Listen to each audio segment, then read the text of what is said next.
ठाणे मनपामध्ये कोट्यवधींचा हिशोब असणारे दस्तावेज धुळखात, काही कागदपत्र गहाळ आणि इतर कागदपत्रांचा वाळवी प्रतिबंधक उपाययोजना करण्यासंदर्भात प्रस्ताव मंजूर. दरवर्षीच अशी कारवाई. अतिरिक्त आयुक्तांचं स्पष्टीकरण. नाशिकच्या लासलगाव ग्रामपंचायतीची प्लास्टिक विरोधी मोहीम. आठवडे बाजारामध्ये भाजीपाला, फळ, फ्रूट विक्रेत्यांवर कारवाई. 22,000चा दंड वसूल. वाशिमच्या जिल्हाधिकारी कार्यालयासमोर महाराष्ट्र राज्य प्राथमिक शिक्षक समितीकडून धरणं आंदोलन. पटसंख्येवरून गाव, तांडा आणि वस्तीमधील अनेक शाळा बंद करण्याचा शासन निर्णय तत्काळ रद्द करण्याची मागणी. जायकवाडी धरणातून परभणी जिल्ह्यातून अखेरच्या गावापर्यंत डाव्या कालव्याच्या माध्यमातून पाणी सोडावं. ठाकरे गणी. जायकवाडी पाटबंधारे कार्यालयाला घेराव घालून आंदोलन. मोठ्या संख्येनं ठाकरे गटाचे पदाधिकारी सहभागी. डोंबिवलीमध्ये शिंदेंच्या शिवसेनेकडून शिवजयंतीनिमित्त ढोल ताशांच्या गजरामध्ये भव्य मिरवणूक. पारंपरिक वेशभूषा, कोळी नृत्य तसंच शिवकालीन शस्त्रप्रदर्शन आणि प्रात्यक्षिक सादर. पश्चिम रेल्वेच्या डहाणू विरार रेल्वेचं सुरू असलेल्या चौपदरीकरण 2027 पर्यंत पूर्ण होणार. पश्चिम रेल्वेचा दावा. नव्या मार्गिकेमुळे तब्बल 200 लोकल फेऱ्या वाढणार. पुण्याच्या राजगड तालुक्यामधल्या तोरणागडाच्या पायथ्याशी असणाऱ्या भट्टी बागजरा गावामध्ये वाळंजाई देवीचा उत्सव. उत्सवात पारंपरिक शिवकालीन दगडगोटी उचलण्याची प्रथा. लालासाहेब पासलकरांनी पटकावलं मानाचं बक्षीस.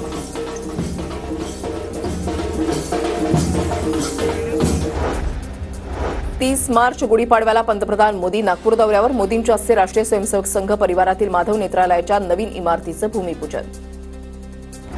मुंबईतील इराणी कॅफे बेकरींना मुंबई वारसा संवर्धन समितीनं भेट देऊन त्यांना वारसा दर्जा द्यावा. राहुल नार्वेकरांची पत्राद्वारे मागणी.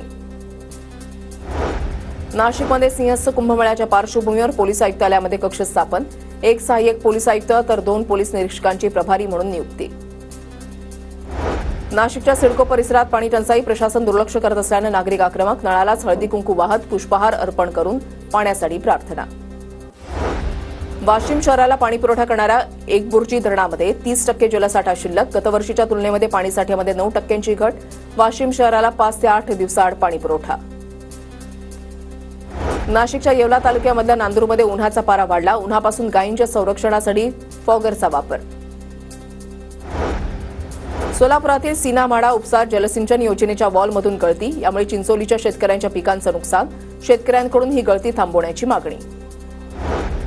अहिल्यानगर शहराला पाणीपुरवठा करणारी महानगरपालिकेची पाईपलाईन फुटली. देहरे गावाच्या हद्दीमध्ये पाईपलाईन फुटल्यानं लाखो लिटर पाणी वाया. नगर मनमाड महामार्गावर पाणीच पाणी. अहिल्यानगरच्या दाणेवाडी गावातील माऊली गव्हाणे हत्या प्रकरण. गावामध्ये तणावाची स्थिती असल्यानं पोलीस बंदोबस्त. माऊली गव्हाणेचा मृतदेह छिन्नविछिन्न अवस्थेमध्ये आढळला होता. सांगलीच्या मिरजमधील कौलापूर गावामध्ये 65 वर्षीय वृद्धाकडून 8 वर्षीय चिमुकलीवर अत्याचार. अंगणामध्ये खेळणाऱ्या चिमुकलीला घरामध्ये बोलून दुष्कृत्य. सांगली पोलिसांकडून नराधमाला अटक.